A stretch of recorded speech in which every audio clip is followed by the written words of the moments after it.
tales to terrify.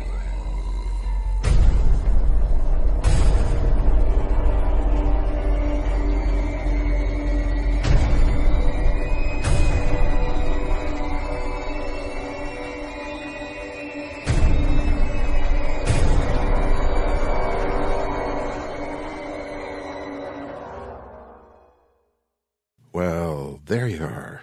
Glad to see you. Come in. Relax. Yes, I'm sorry. I had that reading with Martin Munt tonight, and I was a little late. So yes, rain. Yes, warm rain. Chilling rain. Confusing rain. Spring's here. Next to summer, my least favorite time of year. Birds, flowers, promise of heat, mug. As Pentangle said, the cold days of winter are now behind us. Well, as if that's a good thing. They do mention that winter will come again. Now, though, it's not but months of... Look, never mind. I know it's an unpopular thing to hate spring, but believe me, I hate the summer even more. Anyway, we have drink on ice for those of you so disposed, warm beverages for those of you of a chilly nature. It's only neighborly. Look, enough of this. Tonight, here and now, in the Nook, it's going to be something of a family affair tonight. I'll do one short piece. My good wife, Cecilia, will do another. And then we'll have the main fiction read to us by an old chum and member of the Starship Sofa family, Amy H. Sturgis, Dr. Amy.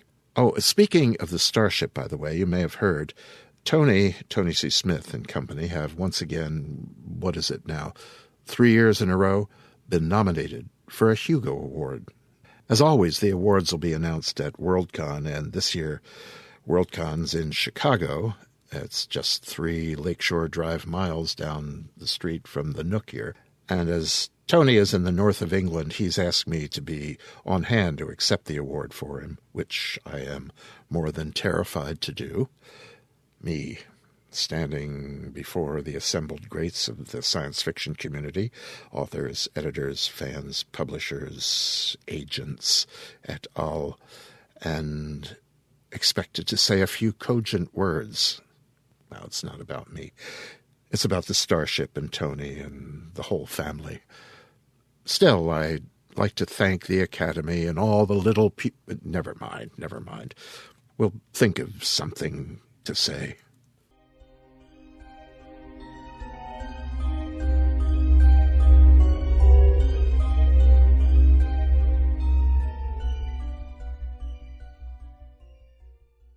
First up tonight is a poem of sorts. It's a dramatic monologue by Robert Browning. Browning's been gone since about 1889 and probably doesn't have a Facebook page or blog, but I'll bet I'm wrong about that. Most of us probably read him in college or in high school and probably didn't like him. He's remembered today mostly for his dramatic monologues, of which we will have one tonight. Remember, I promised last week I'd do a few of these from time to time. I want to do tonight a little thing that I first heard probably before I could read. I was very, very small when I learned to read. I sat on my grandfather's lap. We called him Pop-Pop, and he read to me. He was old in my memory, but I suppose that he then was younger than I am now, so, again, not so old, but to a kid of, 4 or less, he was age itself. As he read, he underscored the words as they came from him, chest and mouth. His finger touched the page, and the words rumbled out, and I soon learned that certain words on the page of this or that book made this sound or that, and the sounds soon became stories, and soon I was reading them. I think I mentioned here another time, Edgar Allan Poe was a favorite of my grandfather's. Others were Longfellow, a grandly silly name I always laughed at when he said it, but I always snuggled closer when he read things like The Midnight Ride of Paul Revere. And Robert Browning and his dramatic monologues. He was another favorite. And here is My Last Duchess. That's my last Duchess, painted on the wall, looking as if she were alive. I call that piece a wonder now.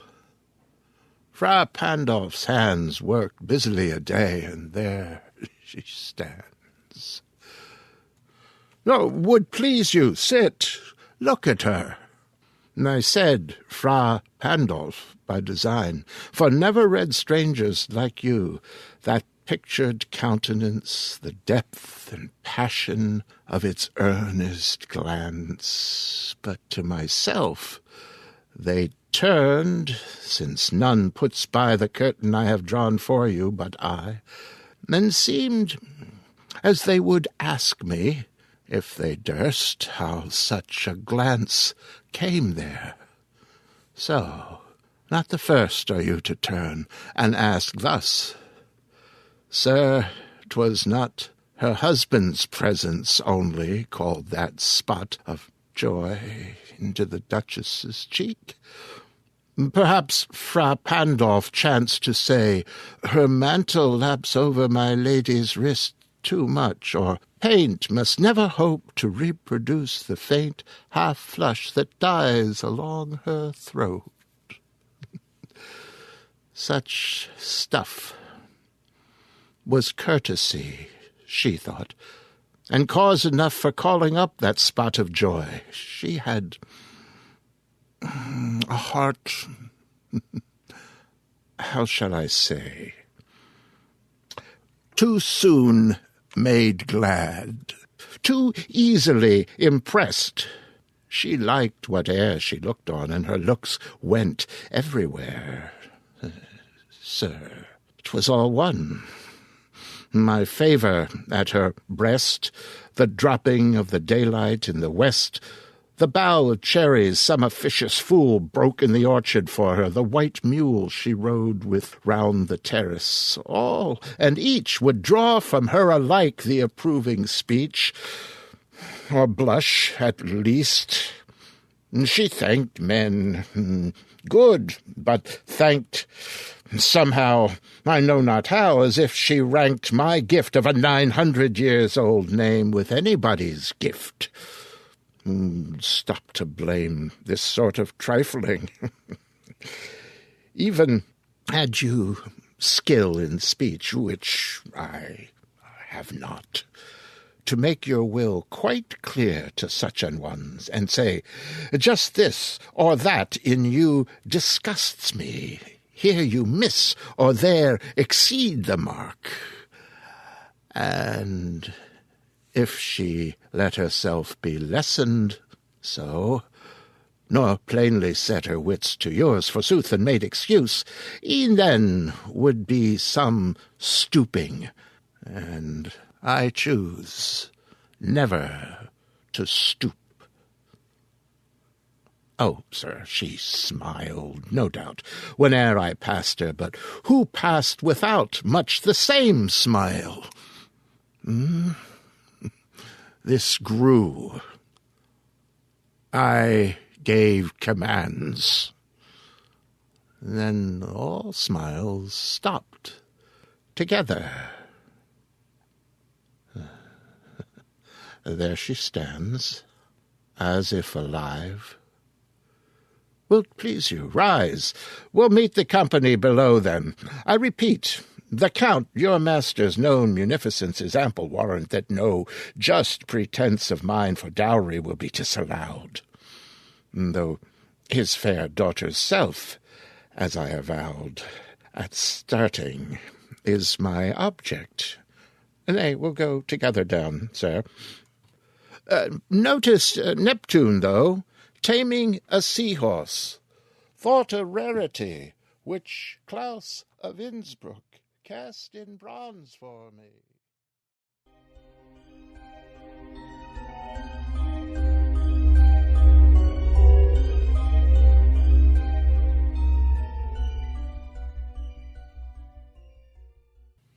I can remember one time, when I was very young, I said to Pop-Pop, "You read good." "Oh, thank you," he said. "And you're a good listener." Oh, I giggled at that. He's just kidding, I thought. A joke. But it wasn't until many years later I caught on to that relationship, listener-reader. Anyway, short fiction this week comes from Sephera Giron. Sephera has over 15 published books and a lot of short stories to her credit. A little bit about her: she's been a musician, a violinist in the London Youth Symphony Orchestra for several years when she was in her teens. She played in festivals in Aberdeen, Scotland, London, England, Banff, Alberta. She also has a passion for theater. She performed in nearly 20 shows as a teenager and young adult. And when she was in her late teens, she hosted a poetry corner of her own poetry on a local cable channel, which enabled her to present her written work to an audience. She attended York University, where she received her Bachelor of Arts degree in Fine Arts Studies with a minor in psychology. Today, Sephera is a full-time writer and is also a professional tarot counselor. She's been the author guest of honor for Nikon, probably my favorite of the dark fantasy horror conventions, and was Mistress of Ceremonies for the World Horror Convention and the Bram Stoker Awards in 2007. When she isn't working on a story, she freelances as an editor. Here's her story from Slices of Flesh, a book which I've been promoting over the last few weeks because it's got 90 great stories by 90 really good writers, and because it's there to promote a number of good causes. Seph's story tonight is All Paths Lead to Psychopath. You can't make a silk purse out of a sow's ear. Trailer park trash is trailer park trash. You can lead white trash to the suburbs, but you can't make him presentable. Once a cheater, always a cheater. The grass is always greener. Oh, you can rhyme off any cliché in the world to justify the disgusting behaviors of one human being to another. After all, clichés were invented for a reason. We have stereotypes because they are the result of infinite patterns of human behavior. Cheaters, liars, psychopaths, they all exist and are a fact of life. In fact, they all follow the same script if you really pay attention. Remember the charms of Ted Bundy, the handsome good looks of Paul Bernardo, the most dangerous of pathological liars, the serial killer? The most cunning of wolf in sheep's clothing is often too difficult to spot until you're in the belly of the beast. The clumsy psychopath trips off red flags like landmines early enough for escape, but it's those cunning ones who will destroy you. Hell hath no fury as a woman scorned. So true. I sat in my black van in front of what had been my home for 20 years, a home that I had scrimped and saved to buy, a home where I raised 3 children, mostly as a single mother, only to lose it all to a psychopath and his trailer park whore. Nothing I can do to reclaim all the embezzled equity, RSPs, education funds, and stocks. Nothing to do but blame myself for trusting my handsome knight in shining armor who came into my life when loneliness threatened to eat me alive. How happy I had been, unknowingly dancing with Dracula, his wife waiting in the wings to suck me dry of what should have been a happy middle-class life like my neighbors and friends. 3rd time's the charm? Not if you've fallen under the charms of a con artist. Oh, how I believed his tales of abuse, how his girlfriends and wives never understood him, how he had been a bad boy once, but had changed his evil ways, for I was the perfect woman who could help him grow into a real boy, a real man. He loved no one but me, and how could I ever accuse him of cheating? I was breaking his heart. His life as white trash was over. No more vacations and trailer parks. No more yelling and screaming and abusive bullshit. Ha ha! The joke was on me, as each passing year spun me into a deeper, dizzying ring of hell until I figured out what was really going on. But it was too late. No laws could save me or my children's inheritance or my heart. I was just another stupid idiot hypnotized by Satan's best. My fingers clenched the steering wheel, turning my knuckles white. 5 years of waiting for karma to dole out universal balance wasn't working. In fact, my husband and his whore had acquired more property and money since they finished their shell game with me. A woman's cottage, 2 other townhouses. Who knows how much money had been squirreled away in secret bank accounts. My reports to the police went unheeded. I was just a woman scorned, out for revenge. There's no law against women putting a lover on a deed or buying him expensive presents, even when it's unveiled to be a white trash con game all along. My teeth ground against each other so hard that I feared they would crumble and break. I saw my handsome husband and his big fat whore in the window, clinking champagne glasses, no doubt celebrating their latest victory, the deed to the farm that had belonged to the lonely old lady who lives down the street. Cheating was only a stab to the heart.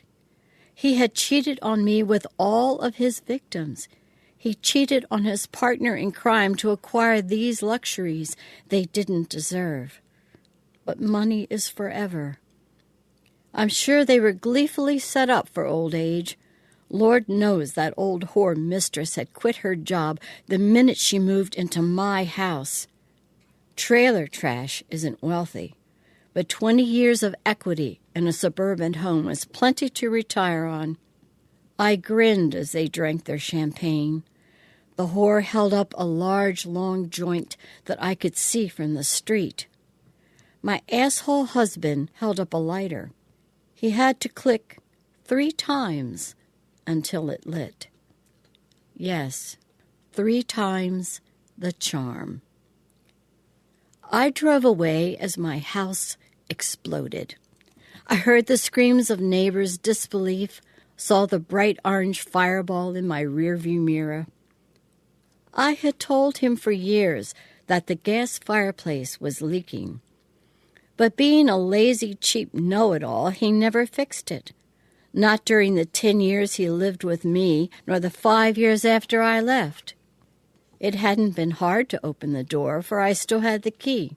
The cheap, lazy bastard had never bothered to change the locks, and I knew sure as hell he wouldn't pay monthly fees for the alarm system after I'd moved out. It hadn't been hard to open the gas a little more and let the room fill up while they were planning their nefarious deeds earlier at the pub.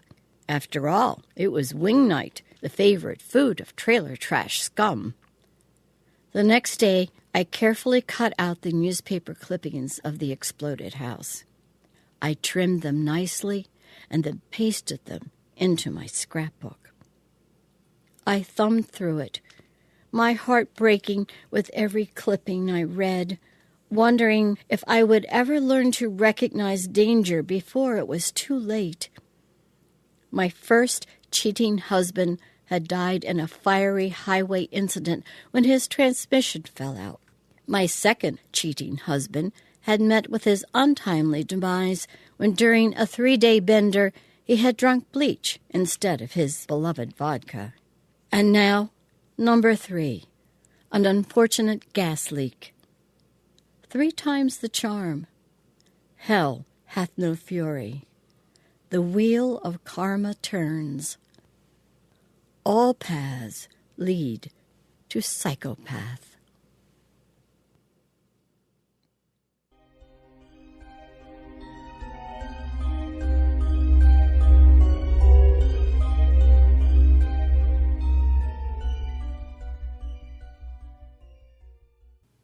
Thanks for letting us use that, Seph. I've known Seph for a good 12, 15 years maybe. She's a friend of the former Twilight Tales series here in Chicago, even though she lives in Toronto. And she was a constant presence at Twilight Tales events at the various cons I've been part of all over the country. In recent years, she says she's been rediscovering her joy of theater. Her youngest son is a dancer and has performed in community theater for several years, where Seph is either on stage or backstage right along with him. Lately, she's also been re-examining the silver screen. She was an extra in Love Guru and recently played Ruby in Slime City Massacre. Earlier appearances included Creep and Bust a Move, as well as a few music videos. So thanks again, Seph. Hope to see you soon in Toronto. And again, thanks to Cecilia for reading All Paths. As you know, Cecilia is my wife, my best chum, and role model always. Thank you again. And go out and buy that book, Slices of Flesh. 90 truly great horror writers, and I'm in there too. And as I've mentioned a couple dozen times already, I guess, it's for some really good causes. So go find it, buy it, read it, love it. Okay, our main fiction tonight is from Tim Waggoner. If for no other reason, you'll remember Tim's very short piece, Unwoven, from an earlier Tales to Terrify. He tells us at age 5 he created a comic book version of King Kong vs. Godzilla. In a few more years, he began selling professionally. Since he's published more than 20 novels and 2 short story collections, he's done articles on writing for, among other places, Writer's Digest and Writer's Journal. He teaches creative writing at Sinclair Community College and in Seton Hill University's Master of Fine Arts in Writing Popular Fiction program. Here is Tim's Long Way Home. Lauren felt the first raindrop on the back of her left hand. Without thinking, she called out, "Come on, Alex, time to go." Before she was finished speaking, another drop landed on the back of her neck. On some level, she was already starting to become suspicious. The drops were warm, and they didn't feel right on her skin, were too thick, too globby. But none of that registered on her conscious mind, not yet. She was too concerned with getting her son to listen to her. "Alex?" He was on the spider climber with 3 other kids, all of them about the same age, all arms and legs and mussed hair and crackling energy. They circled the top of the climber, playing a game of tag, shouting and laughing. Another drop, this one striking the back of her right wrist. She didn't look at it. Lauren took her hands away from the paperback thriller she had been reading, allowed the book to flip shut. She lay it flat on the surface of the wooden table where she had been sitting, a surface that was now speckled with tiny red dots that she almost, but didn't quite, take note of. She stood and began walking toward the climber, toward Alex and his playmates, none of whom he'd met before this afternoon. She forced herself to walk at a measured pace and did her best to ignore the fluttery, crawly feeling growing in the pit of her stomach. He won't fall. He's too old to fall, and even if he did, the ground beneath him is covered with cedar chips to cushion the impact. He couldn't get hurt if he tried. The thoughts didn't help. If anything, they only increased her nervousness. It had taken quite an effort for her to sit and read while Alex played with the other children. This was a large playground with swings, climbers, balance beams, and a large wooden structure built to resemble a castle. It half-circled the play area, with stairs to climb up and corridors to run along, tunnels to crawl through, and poles to slide down. There was no way to keep a close eye on your children here, not unless you followed on their heels as they played. Lauren knew, because they had come here before. and she had shadowed Alex every time, never more than a few feet away, never taking her eyes off him, making certain he was okay. But on the way here today, Alex had asked if she would sit at one of the tables near the play area instead. She'd almost asked why, but she didn't because she knew the answer. Alex was 7. He didn't want Mommy hovering over him while he played, especially not if he hoped to hook up with some other kids and maybe make a few new friends. And so she'd agreed and sat and pretended to read James Patterson, glancing at her watch every 5 minutes and trying to ignore the whoops and shouts of the children as they played, telling herself they were just having fun, that no one had fallen and gotten hurt. She'd managed to leave Alex alone for almost 45 minutes, but she couldn't take it any longer, and the rain, though little more than a sprinkle so far, had given her a pretext to call off the fun and take him home. "Come on, Alex, it's starting to rain." She was almost to the climber now, and she felt more drops, more warm drops, sticky drops, plap against her skin. She noticed none of the other parents, mostly moms, but there were a few dads as well, weren't coming to get their kids. They stood around in clumps of 2 and 3, chatting, ignoring their children, probably glad not to have to worry about them for a while. Lauren envied those parents. She couldn't stop worrying, no matter what. She reached the climber and had to resist the urge to reach up and grab Alex by the arm to get his attention. She knew he'd resent her doing so, especially in front of the other kids. "It's time we were going, Alex." He kept circling the climber, pursuing and being pursued in turn. But he acknowledged her approach with a sullen glance. "Oh, Mom, just a few more minutes, please." It was a warm Sunday afternoon in early May, and Alex's red hair was sweaty at the ends, his normally fair skin flushed from his exertions. He needed to rest, needed a drink of water. He did not need to keep playing. Lauren felt a warm drop strike her throat, and she reached up and ran her fingers over the puckered flesh of a scar that peeked out from beneath the collar of her blouse. It was an old habit, something she often did when she was nervous. "You've played long enough. I have to get home and get dinner started, and you have some homework you need to finish up before tomorrow." She used her mommy means it voice and added a frown to reinforce her words. It worked. Alex groaned, but he leapt down from the climber and landed with a soft thunk on the cedar chips. "I gotta go, guys." This elicited a couple of "aw mans" and "no ways" from the other boys, but a second later they returned to their game of tag as if Alex didn't exist.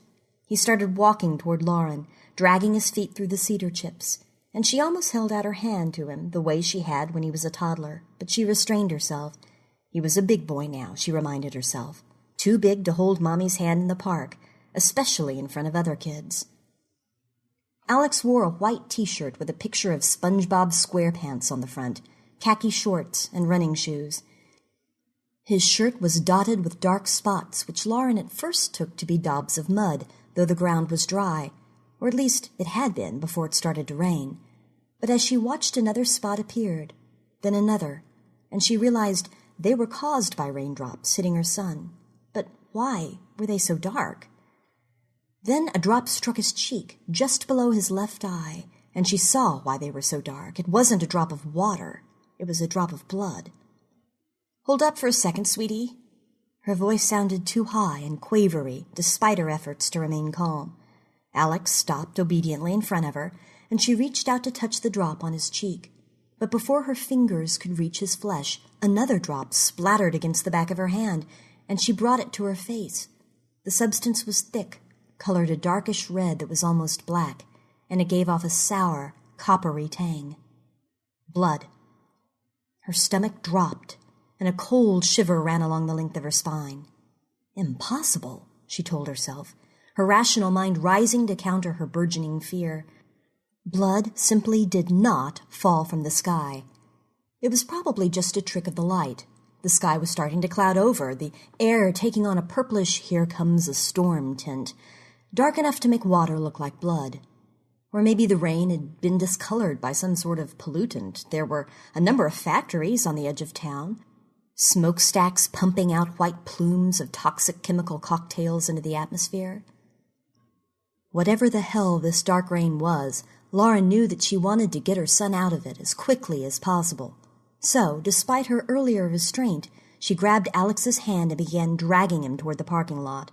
He made a squawk of protest and tried to pull free of her grip, but he came, and that was all that mattered right now. They passed the table where she'd been sitting, and she saw her book sitting there, but she didn't want to take the time to get it. Instinct told her that she needed to get her son out of this rain now, and to hell with James Patterson. Lauren had on a white blouse with light blue shorts, and as she towed Alex across the grass, reddish-black drops spattered on her bare legs and arms, warm and sticky. A wave of revulsion washed through her, and she almost stopped to smear the gook off her flesh, but she resisted. She could worry about cleaning the stuff off of her and Alex when they were both safe inside the van. As they drew near their Ford Aerostar, Lauren fished the keys out of her shorts pocket and thumbed the remote. The van's lock snicked open, and she pulled Alex toward the side door.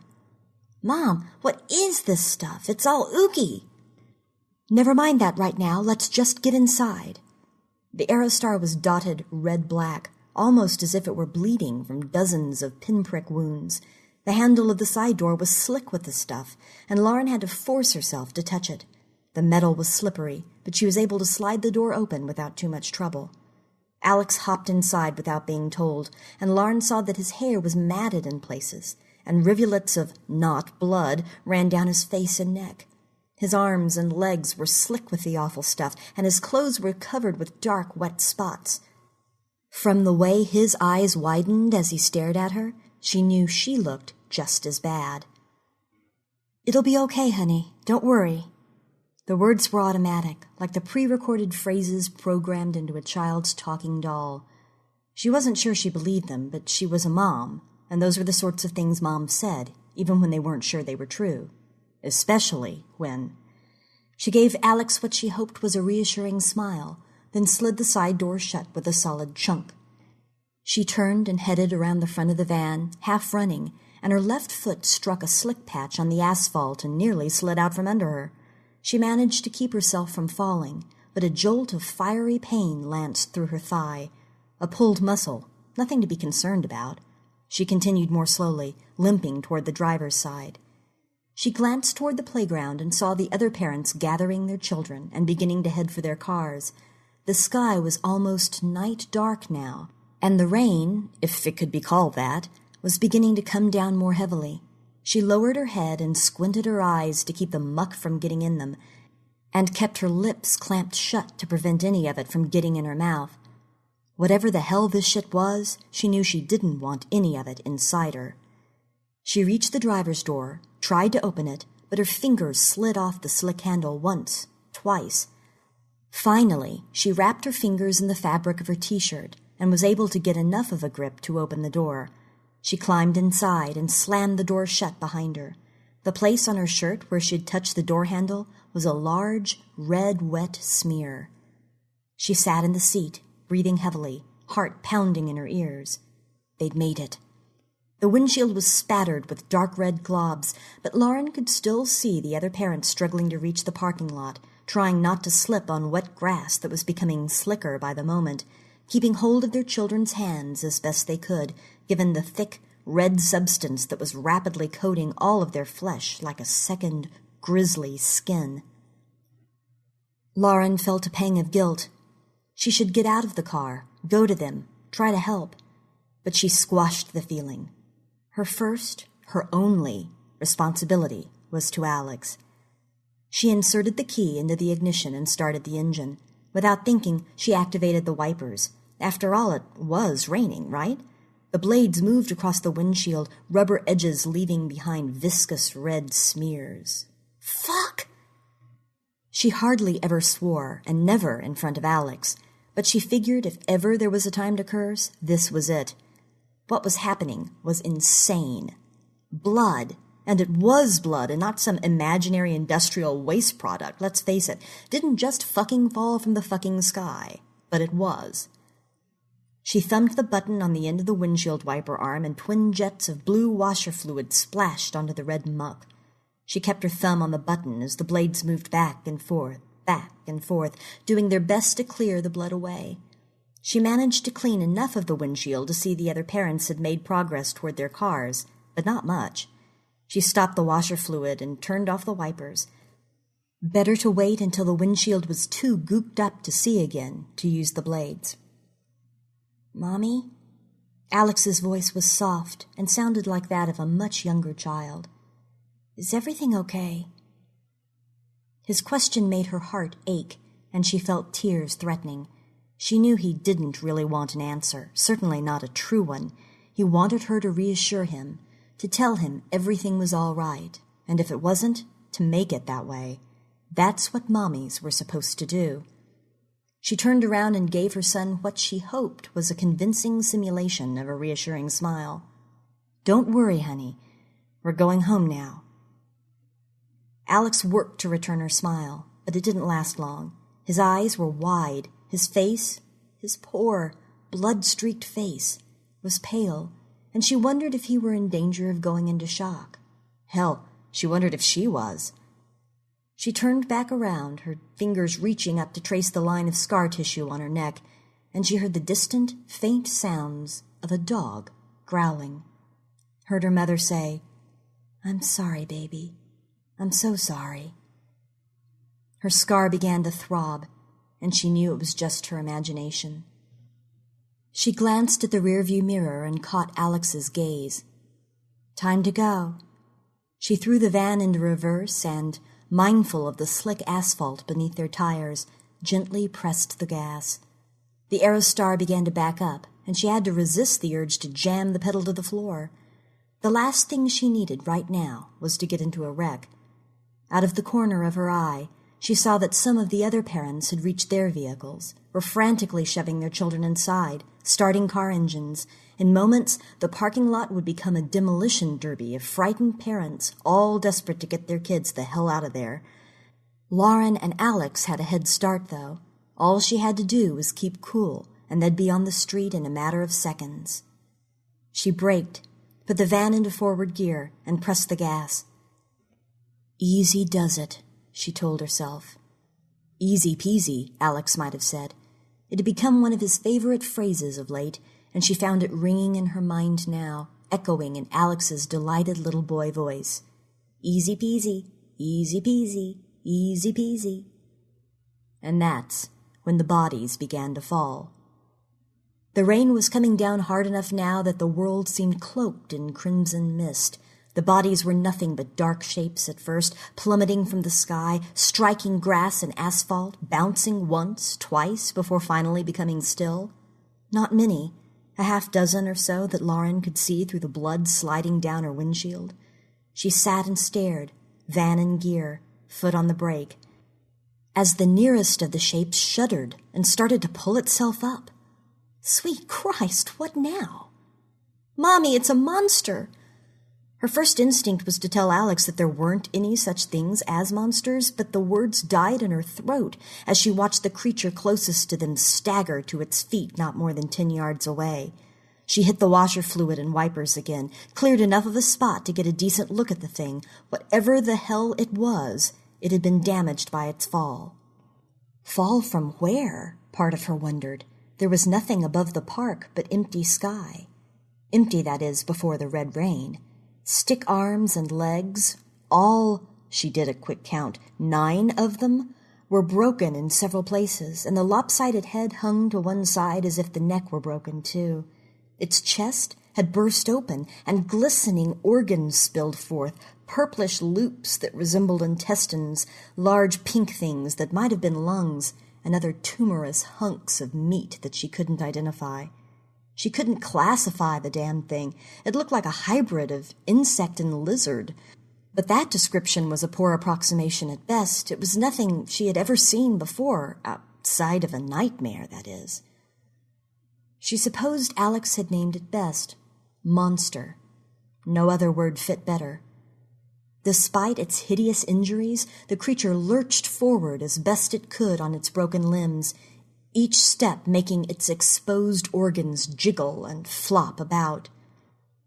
Lauren had the impression that the thing's glistening black eyes were fixed on hers, and she knew it was coming toward them. "Mommy, I want to go home now. I want to see Daddy." Alex was 7, but he sounded more like 2. Lauren didn't blame him, though. She knew exactly how he felt. But she had to keep it together, for both of them. Throughout the park, other creatures, all broken and wounded, began to rise and walk, even as more continued to fall around them. If one of the things was too badly hurt from landing, it would pull or push itself forward with whatever functional limbs it still possessed. "Mommy!"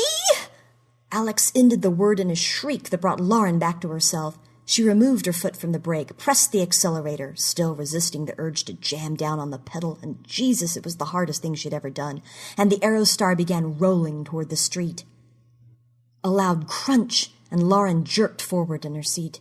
She heard Alex cry out, wanted to turn around and comfort him, but the van was beginning to slide sideways on the slick asphalt, and she needed to hold onto the steering wheel, keep them from slipping into the grass where they might get stuck. The Aerostar came to rest at an angle to the park's entrance, blocking it. She put the van in park and was relieved to realize the engine was still running. Thank God Daniel had taken it in for a tune-up last month. Alex was sobbing, breath hitching in his throat. Rain pattered on the roof, louder now. It was coming down harder. She turned around, smiled gently. "It's okay, honey. Someone just bumped into us from behind. We're fine." As she said these words, she realized she was a fool for stopping. So what if someone had rear-ended them? This was hardly a time to worry about exchanging insurance information and wait for the police to arrive to fill out an accident report. No doubt about it. She was in shock. Horns sounded behind them, parents desperate to leave the park, to get their children away from the awful broken things that had fallen from the blood-red sky. How many seconds before they began trying to drive around the van, or worse, ram their way through? Lauren faced forward again and gripped the gear shift. She thought she'd be able to get the Aerostar onto the street without having to back up. The passenger side tires might have to go over the curb, but they could manage it, she hoped. Alex still sobbing, rain still pattering, and then a loud pounding on her window. Lauren jumped, almost didn't turn to look, but she did, half expecting to see glistening black eyes set in a chitinous, scaly face staring at her. What she saw was almost as bad, a crimson mask of anger, eyes filled with fury, mouth open and yelling, white teeth dotted with blood. Then she realized what she was looking at, a man covered by red rain, presumably the driver of the vehicle that had rear-ended her. Between Alex's sobbing, the rumble of the Aerostar's engine, and the drumming of the rain on the roof, she could barely make out what he was saying. But it sounded something like, "What the hell kind of driving was that, you dumbass bitch?" Lauren almost burst into laughter. The belly of the sky had split open and was gushing blood on the world, expelling monstrous, twisted things in the process, and this guy was pissed off about tapping bumpers. Maybe he was in shock, too. Had to be, else why would he be stupid enough to get out of his car with those creatures? Claws reached over the top of Mr. Road Rage's head, and black talons sank into the skin just above his eyes. The man screamed, and Lauren saw that the creature's fingers were long and multi-jointed, like a spider's legs. The thing jerked the man's head back, and Lauren expected the creature to rip it clean off the neck, but it didn't. Instead, another hand reached around with spider-leg fingers and pried open the man's mouth. Red rain poured down his throat as he struggled to break free of the demonic thing that held him, but the creature was too strong. Alex's sobs had degenerated into a high-pitched keening. Lauren was distantly aware of it, but she couldn't take her eyes off of what was happening outside her window. Mr. Road Rage's skin was erupting in greenish-black patches, and his eyes were clouding over, becoming shiny, black. The rain he had swallowed was making him into one of them. Lauren felt suddenly nauseated. The rain was on her, still wet and sticky, on Alex, for God's sakes. Neither of them had swallowed any, but what if it could be absorbed through the skin? It might take a little longer to work that way, but in the end it still would... Something smacked into the passenger side window. She turned to a green-black palm pressed against the glass. multi-jointed fingers ending in black talons. Another one. And this one wanted to get in, to get at Lauren and Alex, make them drink. "Fuck this shit," Lauren breathed. She put the van into drive and jammed her foot onto the gas, not caring if they slid on wet asphalt, not caring if they wrecked, not thinking about anything except the overwhelming need to get the hell out of there right fucking now. The Aerostar fishtailed, slid across grass, juddering as it went over the curb, and then they were in the street, Alex clapping, cheering, "Go, Mommy, go!" Lauren felt a little like cheering herself, but she kept her concentration focused on driving. Their house was only a couple miles from the park, but she knew the drive home was going to be a hell of a lot longer than the drive here. She turned on the wipers, activated the washer fluid, and eased her foot off the gas. Easy peasy, she told herself, and drove forward at a blistering 5 miles an hour. When Lauren was 5, her mother took her into the backyard to play while she weeded the flower beds. Lauren's mother was the type of person who could only concentrate on one thing at a time, so while she was busily yanking grass from between azaleas, she didn't see her young daughter walk up to the chain-link fence, open the gate, and go through. To Lauren, it was a fine joke to play on her mommy, a game of hide-and-seek with a little adventure tossed in for good measure. She'd never gone through the gate by herself before, wasn't allowed to be in the front yard without a grown-up watching her, but the forbidden nature of what she was doing only made it all the more fun. She knew not to go very far, of course, but she thought it would be okay if she walked down the driveway to the sidewalk, maybe sat there and looked around the neighborhood, see who was out playing, watch cars go by, or just listen to the birds singing and feel the breeze move gently across her skin. But she never made it to the sidewalk. Halfway there, a neighbor's dog, a big white boxer with brown patches on its flanks, came trotting toward her. Lauren had seen the doggie before, running around the neighbor's backyard, sometimes sitting on the porch with one of its owners nearby. But Lauren had always been in the company of an adult before, and the dog had never seemed to take any special notice of her. But not so today. Today no one was around, not the dog's owners, not her parents. It was just Lauren and the doggie. She wondered how the doggie had gotten loose, wondered if maybe it was doing the same thing she was, having a little adventure and playing a joke on its owners in the process. As it came toward her, she smiled and said, "Hi, doggie." The boxer picked up speed, started running toward her, growling low in its throat. Instinct welled up inside Lauren, and she screamed and turned to run. She'd only managed to take 3 steps before the dog was on her, sinking its teeth into her shoulder and shaking her like she was its favorite chew toy. She screamed and screamed, tried to pull free, rolled over and tried to hit the dog with her fists and make it let her go, but the animal held her down with its forelegs and bit her hands, teeth shredding flesh and grinding against bone. Blood gushed from the wounds, fell downward onto Lauren's face, got in her eyes and blinded her. She was distantly aware of her mother yelling something, but Lauren couldn't make out the words, couldn't even tell where they were coming from, near or far. All she was aware of was fur and claws, fangs and lolling tongue, rumbling growls and hot, smelly breath. Then she felt fire erupt on the left side of her neck, and a shriek tore free from her throat, that just as much that of an animal as any noise the dog had made.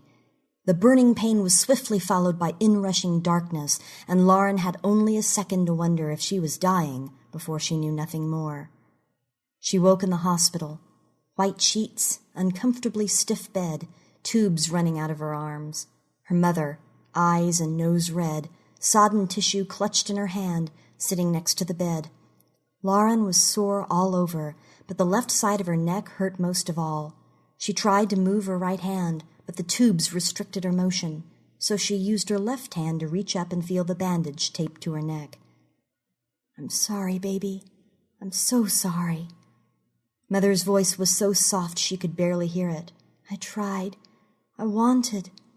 I was so scared all I could do was stand there. If Mr. Dupree from next door hadn't come." Tears rolled down her cheeks, and Mother brought the crumpled wet tissue to her face. Lauren watched her mother cry for a few minutes, and as she realized what had happened, something hardened inside the girl. She had been in trouble. Her mommy had come to help her. But then her mommy hadn't helped her. Her mommy had just stood there while the dog chewed her up. Just stood there. Lauren didn't make a vow then, at least not consciously, but from that moment, when she realized how truly weak her mother was, a grim determination began to grow inside her. If Lauren ever had children, she would do whatever it took to protect them, no matter what. It seemed as if the entire world was covered with blood. Streets, sidewalks, buildings, trees, everything dripped crimson. Lauren remembered something she'd learned in school, a mnemonic device to recall the color spectrum. Roy G. Biv. Red, orange, green, blue, indigo, violet. It looked as if the other colors had somehow been removed, and only the R remained. And still the rain fell, and with it, the creatures. They made driving even more difficult, as if the blood-slick roads weren't bad enough. The damn things lurched across yards, along sidewalks, through the streets. They were so slow that Lauren normally wouldn't have had much trouble driving around them, but the slippery roadways made any maneuver other than driving in a straight line tricky. She nearly lost control of the van a number of times as she detoured around one of the broken-limbed gut hangers. Worse, the damn things kept falling. Several landed right in front of their van, necessitating a last-minute course correction, and one had even struck their roof, causing a dent that came down almost to the top of Alex's head. Luckily, Lauren had managed to keep control of the vehicle, and she watched the creature roll off into the street in her side view mirror. But she kept driving, no matter what, all the while mentally repeating to herself, "Easy peasy, easy peasy." The blood and the creatures weren't the only hazards. The other drivers on the road were just as bad, if not worse. No one seemed to be paying any attention to traffic laws. They drove wherever they wanted, however they wanted. She'd witnessed a half-dozen wrecks and drove past the aftermath of at least a half-dozen more. So far, she'd managed to keep them from getting into an accident, though there'd been a couple near misses. They'd been driving for a half hour, and she estimated they'd made it 3/4 of the way home. Alex still cried on and off, though his tears came silently now. She occasionally made comforting sounds, told him everything would be all right, that it wouldn't be much longer, not paying attention to her own words, letting them come out automatically. But as she drove and continued to comfort her son, one part of her mind watched the creatures, trying to learn what it could, to detect some pattern to this madness. So far, she had come to these conclusions. 1. Wherever the blood rain was coming from, that's also where the creatures were coming from. 2. The fall to earth damaged the creatures, but not so much that they couldn't function, at least for a while. 3. The blood rain could transform humans into the creatures, and the creatures wanted to hasten this process. Since she'd witnessed one creature forcing the man at the park to drink the red rain, she'd seen variations on the same scene over and over. 4. The farther she drove, the more unhurt creatures she saw. No broken limbs, no protruding organs. She took these to be transformed humans who, since they hadn't fallen from the sky, were not damaged. 5. After a time, and presumably reproducing by forcing people to drink red rain, the wounded creatures succumbed to their injuries and died. She'd seen hundreds of the dead creatures lying about, had even accidentally driven over a few. It reminded her somewhat of the way cicadas would leave behind the shells of the early stage, the one where they resembled giant fleas, as they changed into their winged incarnation. 6. While the human creatures that fell from the sky seemed interested only in transforming humans, the new creatures demonstrated a slightly wider range of behavior. She saw some that forced unchanged humans to drink sky blood, but she saw others that dug talons and teeth into soft pink flesh and began tearing it to shreds. Wherever she saw this happening, she ordered Alex to close his eyes and tried to ignore the canine growling that rumbled in her ears. She drove for what seemed hours more before finally seeing a street sign through her blood-smeared windshield. The sign was splattered with red, but enough of the letters were visible for her to make it out. Stafford Avenue. Their street. "We're almost home, honey."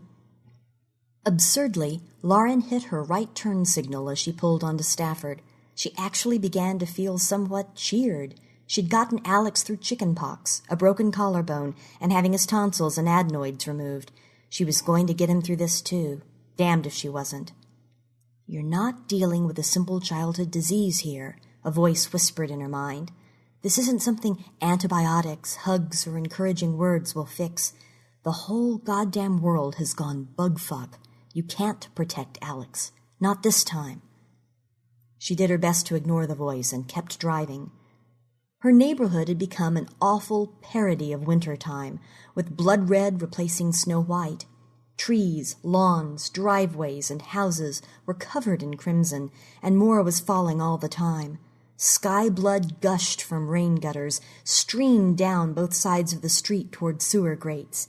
She wondered how long it would be before the sewers backed up and small lakes of blood began to form. Would the rain keep coming until, like a hellish version of the biblical flood, it covered the entire world? Or would it cease once some critical mass of infestation had occurred, when there was enough transformed humans to take over the job of turning the rest? Most of the cars on Stafford Street were parked in driveways or along the curb, but there were a couple wrecks: a Geo Metro wrapped around an oak tree in someone's front yard, an SUV overturned in the middle of the road, its windows shattered.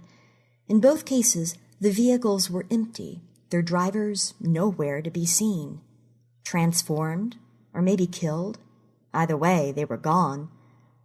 Front doors were shut and presumably locked tight, though a few stood open, barely hanging on their hinges. It was obvious what had happened in those cases. One of them had gotten in. Daniel.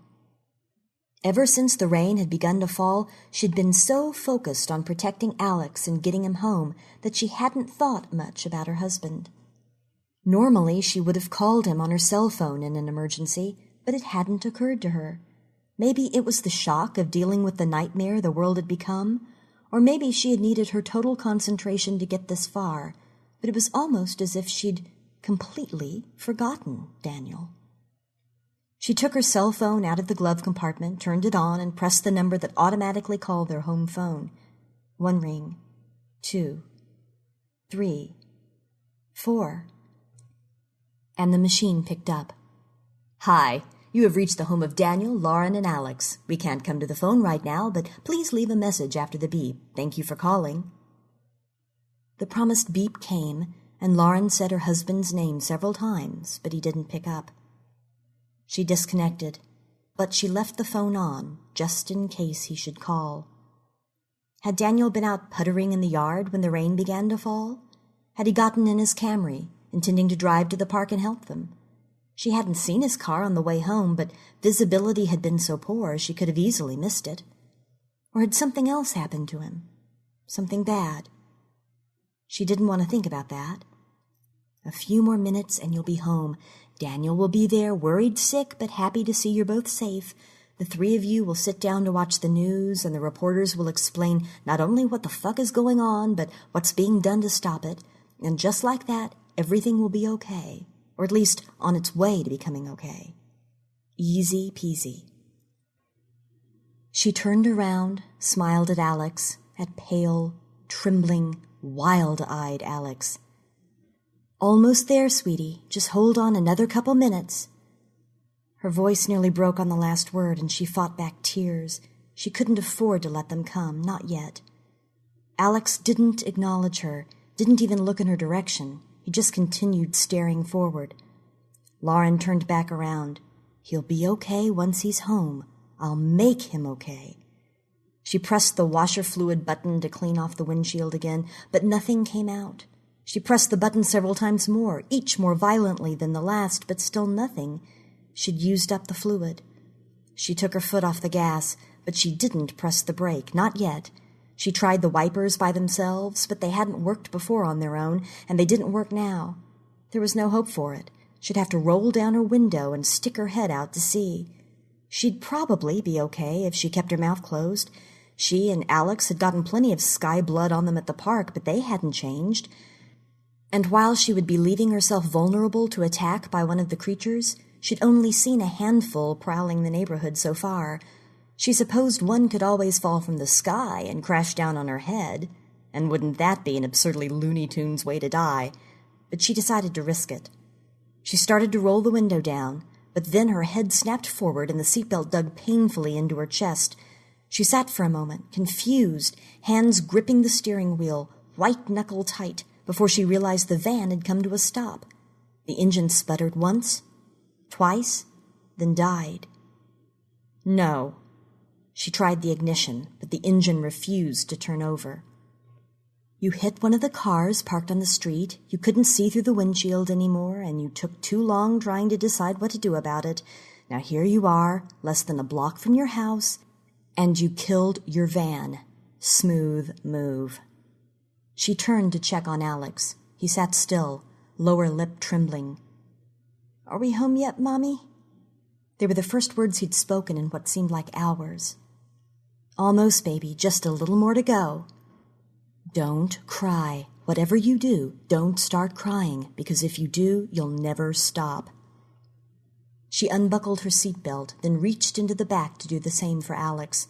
She didn't even consider the possibility that they might stay in the van and wait for someone to come help them. Even if there were police officers or EMTs still alive, or still human, out there somewhere, there were hundreds of other people in town who needed help. It could take hours, hell, maybe days before anyone could get around to helping them. And how long would it be before one or more of the creatures came scuttling down the street, searching for humans to change or to kill? They didn't have any choice. They had to walk in the rain. "Alex, listen to me carefully. We're very close to our house, but our van is broken. If we want to get home, we're going to have to walk. We're going to have to go outside." Alex's eyes grew even wider, and he began shaking his head. "No, they're out there, Mom." She didn't need to ask who he meant by they. "We have to, sweetie. It'll only be for a few minutes. We'll be okay." He looked at her then, his gaze clear. Promise? How could she? How could she not? She smiled. "Of course. Now you sit there and wait. I'm going to open my door and go outside. Then I'll open your door. After that, we'll walk the rest of the way home together, all right?" A flicker of a smile. A nod. "One more thing, Alex. When we're outside, we'll need to keep our mouths shut tight. The rain. It's bad, sweetie. It won't hurt us if we just get it on our skin, but we have to keep from swallowing it. Understand?" Another nod, more definite this time. "Good." She patted his blood-caked cheek. "Let's go." She took a deep breath and prayed to whatever deity might still be listening, if any, that one of the creatures wasn't waiting outside. She opened the door, but the only thing she saw was rain. She didn't allow herself to feel relief. She knew their luck could change any moment. She stepped into the rain. She'd forgotten how warm and sticky it was, and she shuddered with revulsion. She experienced a surge of panic. What if she were wrong about how the blood rain was absorbed? What if it just took longer to change you if you got it on your skin? She froze, unable to lift her hand to the van's side door handle. Then she heard her mother's voice, soft, ashamed. "I'm sorry, baby. I'm so sorry. I tried. I wanted. I was so scared. All I could do was stand there." The scar on Lauren's neck throbbed with a dull ache, echoing pain over 2 decades old but never forgotten. She wrapped her hand in her t-shirt, got a grip on the bloody side door handle, and slid the door open. She then held out a hand to her son. The fingers crimson slick. He hesitated, and she hoped she wouldn't have to say anything to encourage him. Didn't want to risk opening her mouth, but she would if she had to. But it didn't come to that. Alex took her hand and allowed her to guide him out of the van and into the rain. Holding tight onto her son, Lauren began walking down the street toward their house, careful to detour around the scaly carapaces of those creatures that had dropped dead in the street like salmon dying soon after spawning. And if she saw other dark shapes in the crimson haze of the falling rain, moving shapes, she told herself they were too far away to worry about, and she kept moving. The front door of their Cape Cod was open, only a crack, but a crack was more than enough. Worse, the porch, which should have been protected by the metal awning above them, was covered with bloody patches that looked far too much like footprints for Lauren's comfort.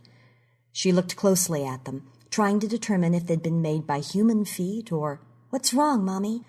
Lauren looked up from the footprints. "Try not to talk until the blood rain dries."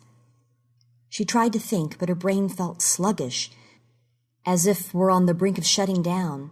But she couldn't afford to let that happen, not yet, and she forced herself to concentrate.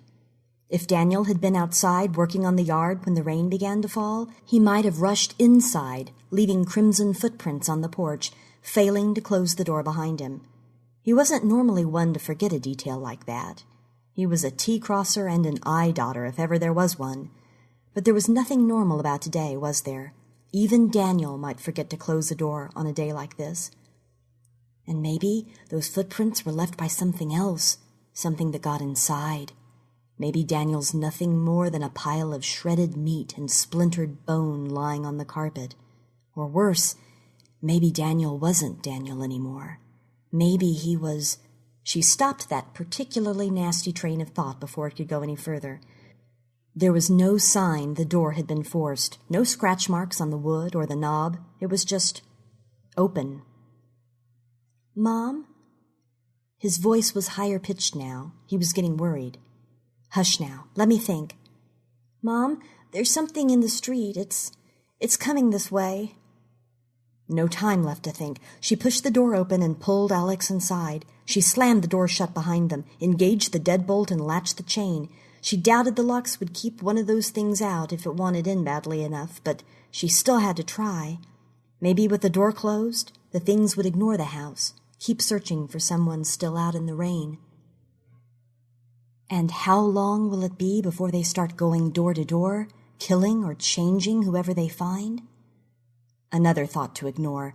She put a hand on Alex's shoulder and steered him away from the door and down the front hall. "Mom, why is there blood on the floor?" She looked down, saw bloody patches on the tile similar to those on the porch. "Your father probably tracked it in. I hope. Try not to step in it." What a laugh, as if they weren't dripping the goddamn stuff everywhere. As soon as she said the word father, a hopeful look came into Alex's eyes. "Daddy?" he called, then louder, edged with panic. "Daddy?" Nothing. She tried. "Daniel!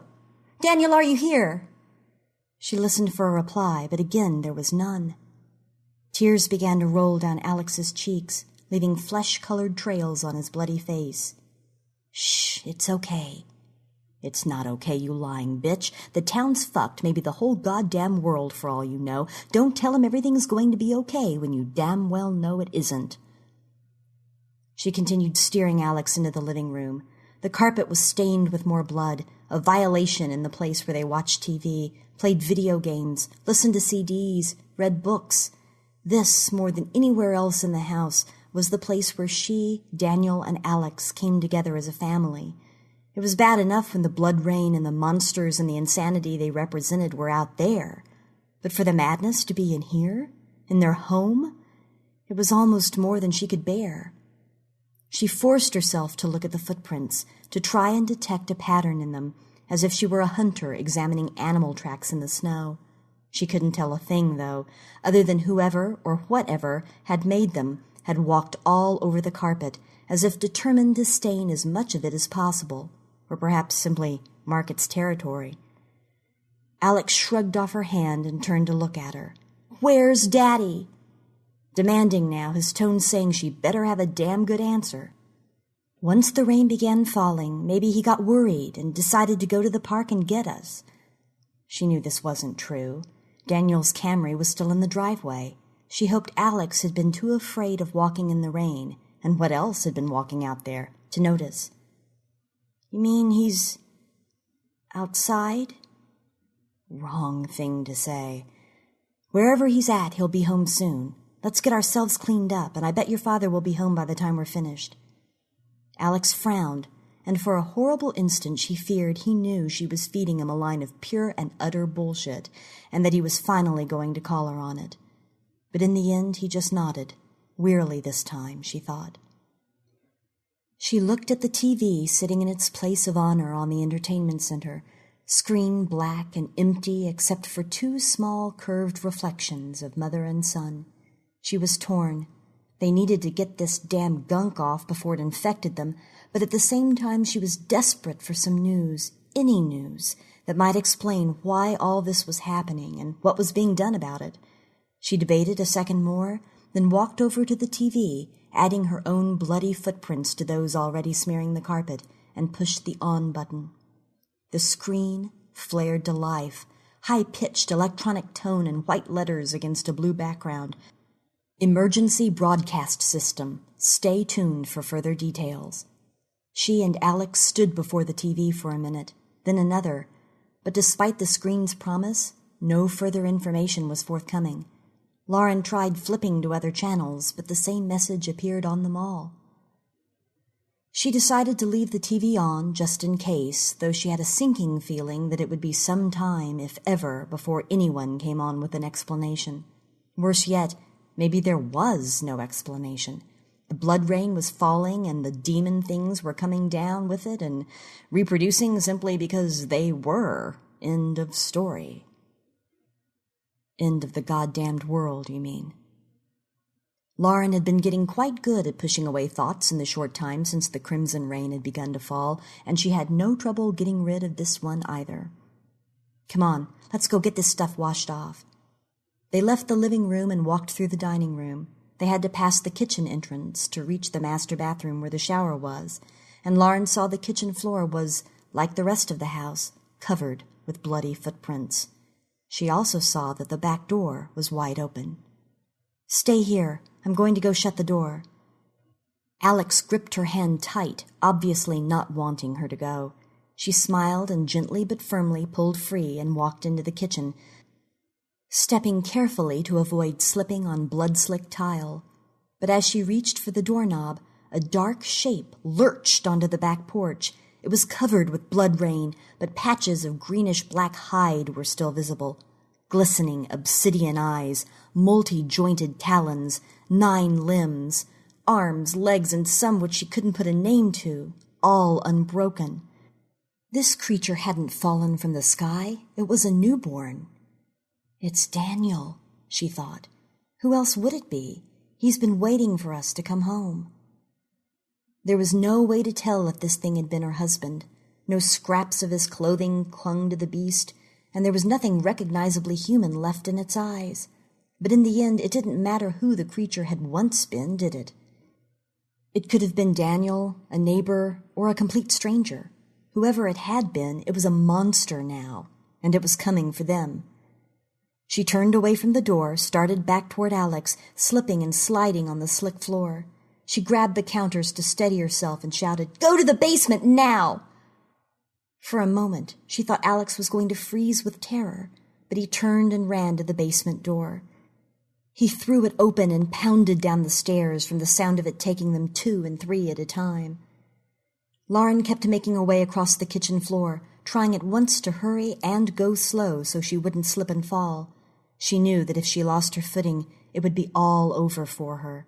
And if anything happened to her, there wouldn't be anyone left to protect Alex. She heard the creature enter the house behind her, moist, raspy breathing, clawed feet plapping on blood-covered tile. She prayed it couldn't move any faster than she could on the wet floor, that its arms weren't long enough to reach out and snag her before she made it back to the dining room. Did she feel air move behind her, as if clawed fingers sliced downward, almost but not quite connecting with their prey? Maybe. She reached the dining room and the traction its carpet offered. She ran for the basement doorway, made it through, and slammed the door shut behind her. She locked it, if you could call the tiny switch on the knob that she turned a lock. She wished there was a chain, a deadbolt, a fucking crossbar, for Christ's sakes, but who had those things on the inside of a basement door? Who ever thought the day would come when you would need to barricade yourself inside because there was a monster in your kitchen? Something heavy slammed into the door, and Lauren started, nearly losing her balance. She grabbed onto the hand railing and managed to keep her balance, if barely. Another slam, this time accompanied by the soft sound of wood beginning to splinter. She turned and saw the basement below was dark. It was a wonder Alex hadn't broken his neck going down the stairs so fast without being able to see. She debated whether to turn on the light or not. Would they be safer hiding in the dark, or would it be better to see in case she had to fight the creature? In the end, she flipped the light switch on. If there was even a chance the light would help them, she had to take it. Another slam, the sound of wood cracking louder this time. She hurried down the stairs, keeping hold of the railing so she wouldn't fall. Alex waited at the foot of the stairs, shivering as if he were outside in the dead of winter. Slam! "Let's go into the laundry room." She took Alex's hand and led him through the finished part of the basement, pool table, minibar, dartboard on the wall, and through an open doorway into the unfinished part where the washer and dryer were, as well as Daniel's workbench. A pile of dirty clothes lay in a clump before the washer, and past the workbench were haphazard stacks of empty cardboard boxes saved from when they'd moved here almost 5 years ago. Keeping the boxes had seemed to make sense at the time, but now Lauren wondered what the hell they'd been thinking. Wood splintered like a shotgun blast, and she knew the thing had broken through. Lauren steered Alex to Daniel's workbench as she desperately tried to think of what to do next. Have the boy hide in the dryer? No, he was too big. Under the workbench? No, the thing would see him easily.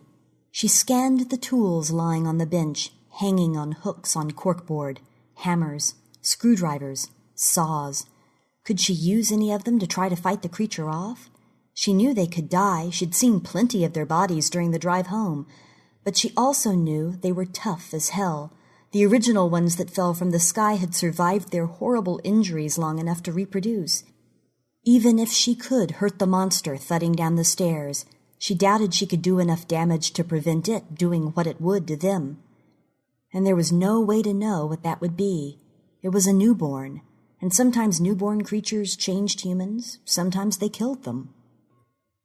Alex was breathing rapidly, and she was afraid he might hyperventilate.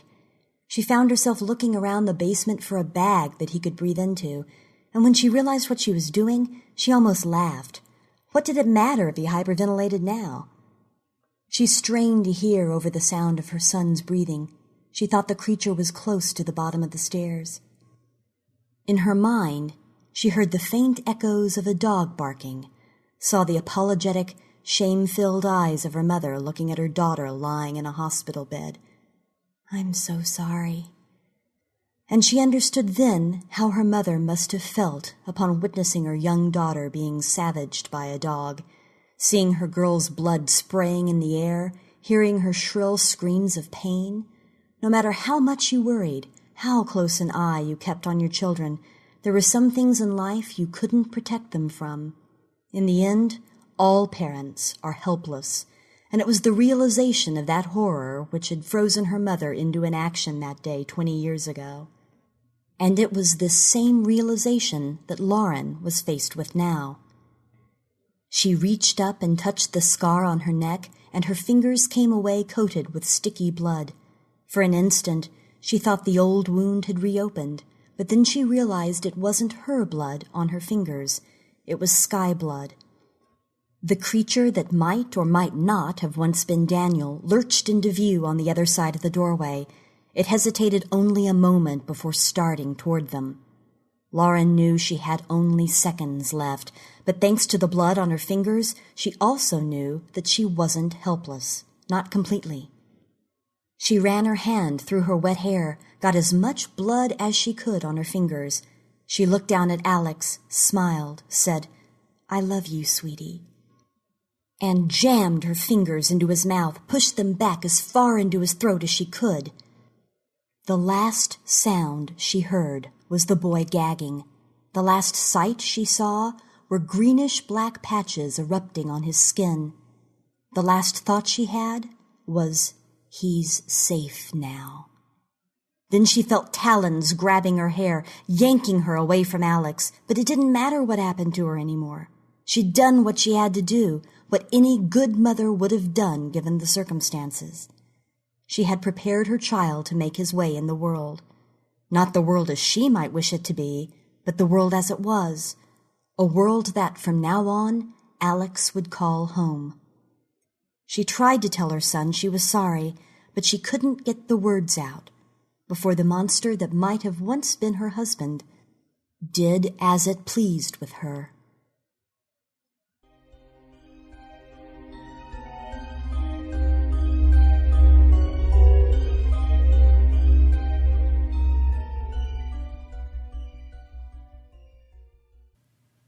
Thank you, Tim. Long Way Home was originally published in 2007 in Thrillers 2 from CD Publications. His novel, Like Death, is now out in paperback in electrons, and on April 24th, look for the Necropolis Archives. Necropolis Archives collects all three of Tim's novels in the Necropolis sequence. They are Necropolis, Dead Streets, and Dark War. These three books feature Matt Richter, Private Eye, and Zombie. I'll be there next week, Tim. And thank you, Dr. Amy H. Sturgis. Amy is an author, editor, scholar, educator, speaker, and podcaster par excellence, with specialties in the fields of science fiction, fantasy, and Native American studies. She lives with her husband, Dr. Larry M. Hall, and their best friend, Virginia, the Boston Terrier, in the foothills of North Carolina. Well, that's it for the evening. Yes, we got a late start tonight, but I urge you to wrap up before venturing forth into this wretched spring. Rain, mud, robins, birds, flowers. Go on, scoot on home, hop into bed, pray for a swift spring and a short summer, and a return to the cold air and the chill winds of fall and lovely, lovely winter. So, I hope to see you again here in the Nook next week.